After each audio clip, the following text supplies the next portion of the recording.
ఏదో అనుకున్నాను, మరి ఇంత అందంగా ఉన్నారేంటండి.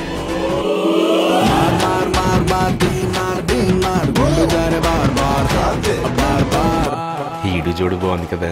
జోడిచ్చి కొడద్దు వాళ్ళకి తెలిసిందంటే.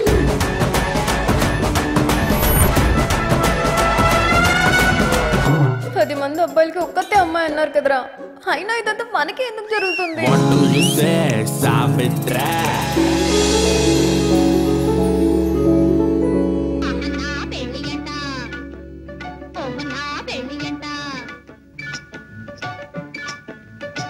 నా కూతుర్ని కిడ్నాప్ చేశారు రిషి.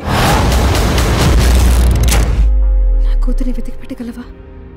ఎవరినో పెళ్లి చేసుకొని వెళ్ళిపోయింది, ఇప్పుడు వాళ్ళ కూతురు కిడ్నాప్ అయితే నీకేంట్రా? 2 months బ్యాక్ ఒక చిన్నపిల్ల కిడ్నాప్ అయిందండి. కిడ్నాపా? ఎప్పుడండి? మీరెవరు? నువ్వెవరు? ఎవరు మీరు? ఎక్కడో అమెరికా నుంచి వచ్చి